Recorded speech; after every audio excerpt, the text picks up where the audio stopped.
just want to show you some things that can possibly bring you to a different mental state when taking pictures. Give you a camera, give you something to shoot, you will get a picture. Maybe at first not so attractive, later on more focus on the sharpness, later on more focus on the nice lighting, and eventually a lot of focus even on the background. This is the process of photography as it starts and it progresses as the dives get more and more. Something I like to put into the minds of everyone who come and dive with me and everyone who comes and says, I want to learn something.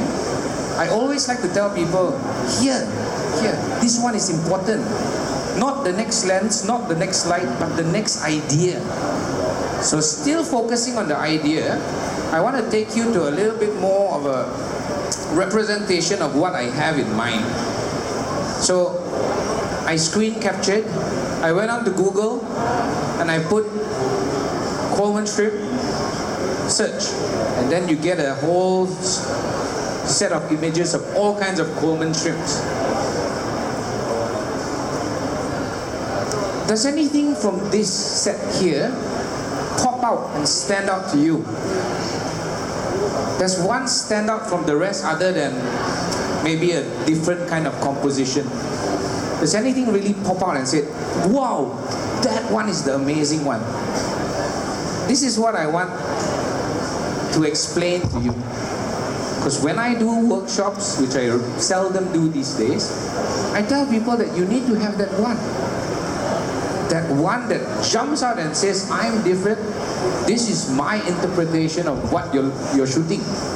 Because if you go onto the websites and you go onto all the different communities and you say, good example is the underwater macro group. You key in Coleman strip and you will see. It will search for you all the Coleman strip tag photos. And you will scroll and scroll and scroll and scroll. And they will almost all look exactly the same. If that is what you want to do, so be it. But if you want to come up to another level and eventually have people say, that guy, oh, he's different.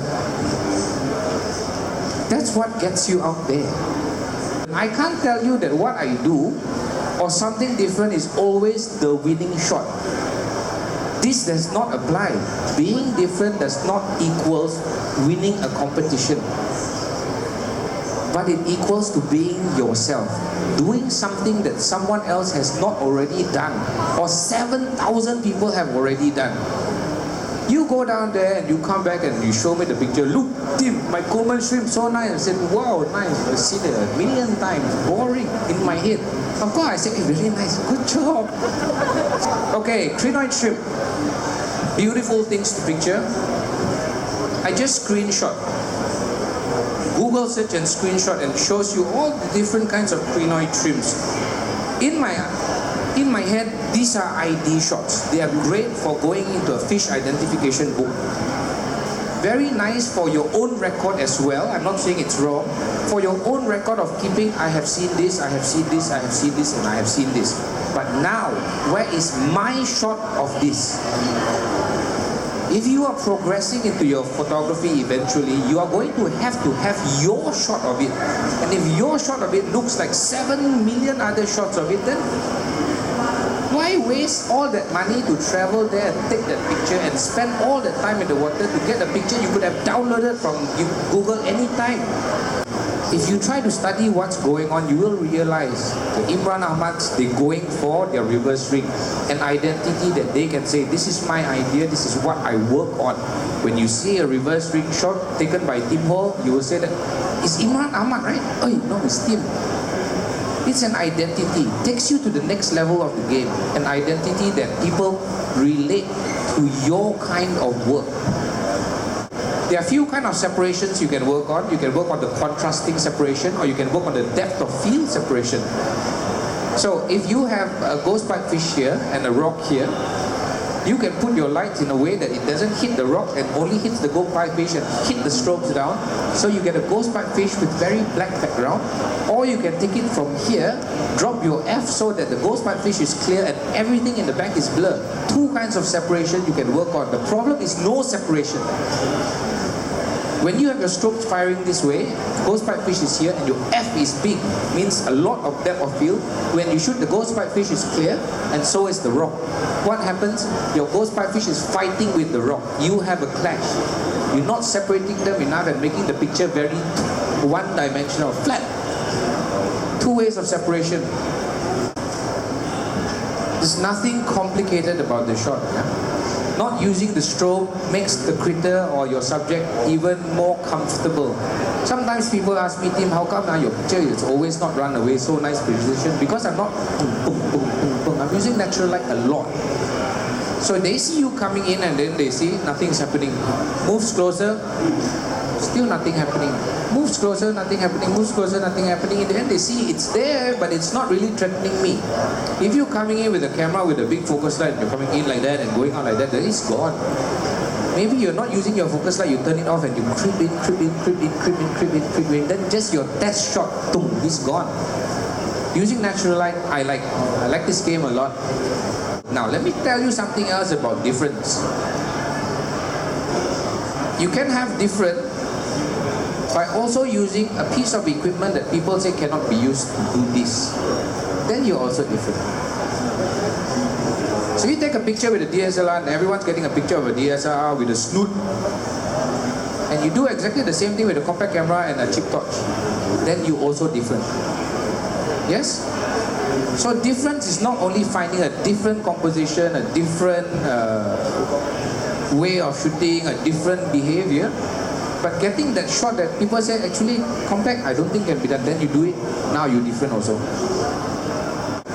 Leaf fish, very nice. Most common thing is people take the torch, put it behind, let it glow through and say, oh, I love it.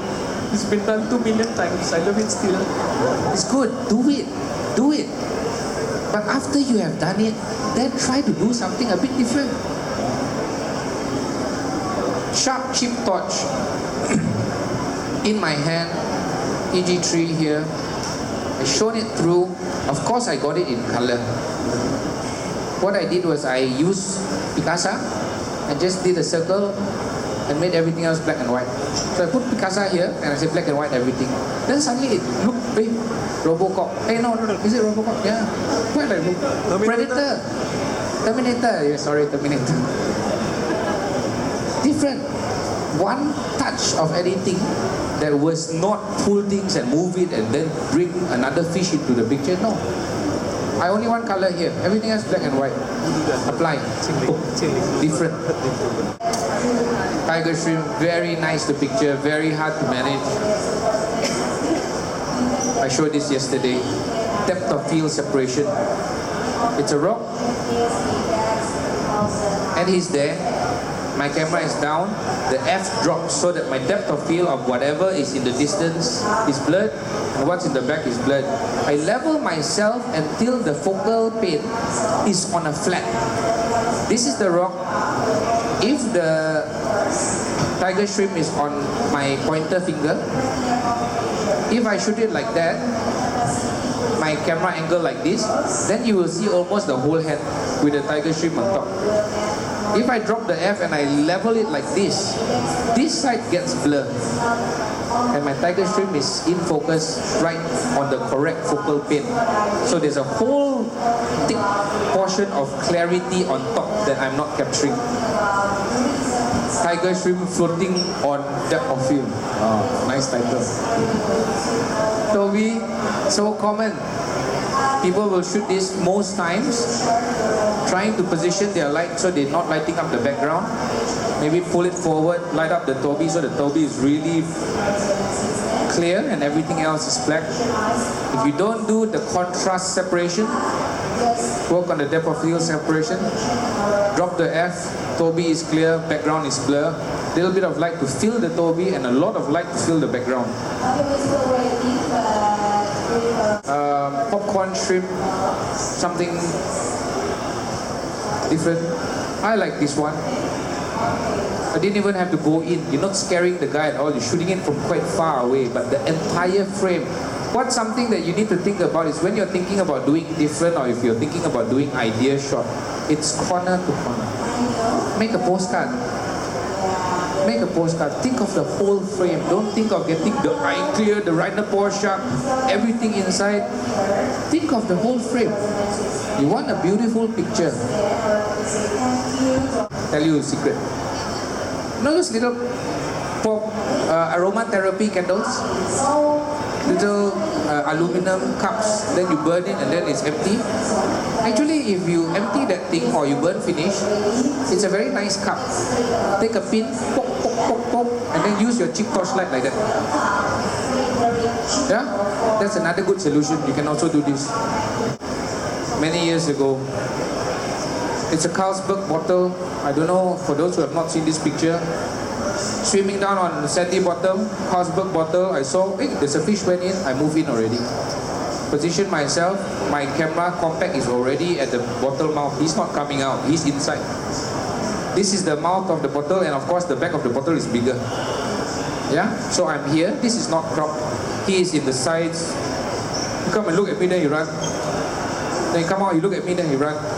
So when he comes in, click, click, click. How did this happen? In the bottom of this also have some sand. This is quite deep, yeah? There was some sand in the bottom of this bottle. My compact camera point downwards, custom the white balance against that sand. Then move out. No lights, no torch. Tim, you use torch, I use torch. No, natural light. Custom white balance on the sand on the bottom of the bottle. Double exposure. Done with Ben Serinda. We shot the moon. That moon stays in the camera. If you're using EPL or if you're using EM, you can save the RAW. Your double exposure, you can choose 2 shot or you can choose overlap. So you can keep the moon in your camera. And every time you see opportunity, you can bring your moon out and say overlap this one. Yeah, when you look at your screen, the screen will be totally black with only the moon. Then you go and get your second shot.